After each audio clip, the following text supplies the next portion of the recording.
Welcome to level 5 out of 31 levels of the 613 degrees or rungs on Jacob's ladder. Let's first begin with the metaphorical sacrificing of the donkey or ass. To sacrifice an ass is to give up wildness or give up a path where one has no direction and is just spiritually lost and wild. Next is to redeem the ass. Once you give up wildness, it is appropriate to make one tame and back on a clear, focused, and straight spiritual path. During the process of making one tame, it is good to seek God. Once found, choose God. Once chosen, go to God.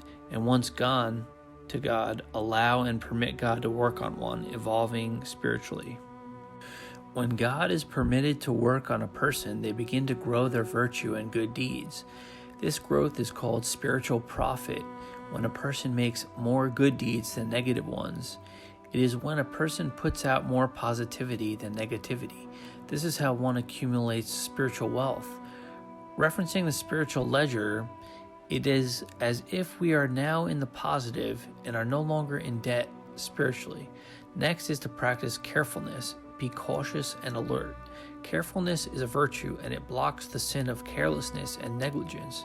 The more careful we are with others, not just in a cautious way, but in a full of caring way, being thoughtful of others' feelings and others' physical and spiritual wellness, the greater our virtue grows and spiritual wealth accumulates.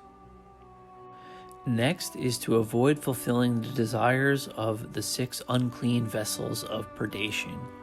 The 6 desires are lurking, stalking, creeping, prowling, preying, and scavenging. It is not so important to overanalyze these desires, but just know the major ones such as preying and scavenging. Preying is to metaphorically hunt down others and have a harmful effect on others. Scavenging is metaphorically feeding on the weak and powerless. In conversation, an example of these is if someone says something innocent but a comment lacking intelligence, the predator or scavenger is waiting for the opportunity to insult this person and degrade them, making them feel inferior. We should avoid these actions because they are harmful towards others and harmful for our souls. A spiritual herbivore metaphorically is a giver, one who doesn't feed off of another's life force. They don't prey on others.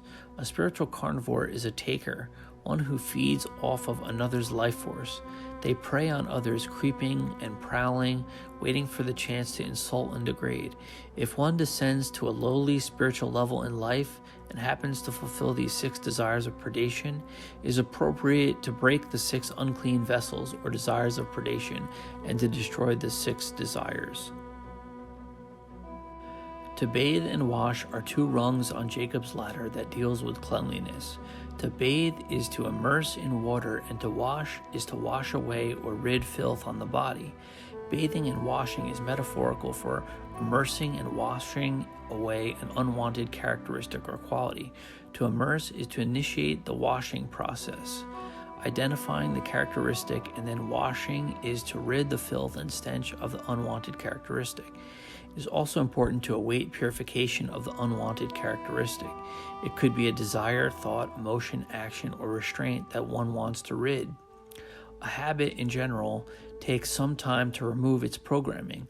The more one thinks of something, the stronger the wiring and the stronger the habit. The more one avoids thinking of something, the weaker the wiring and the weaker the habit. Eventually, awaiting purification pays off and the habit is broken, or the wiring is unwired. It can also pay off if one is trying to form a habit.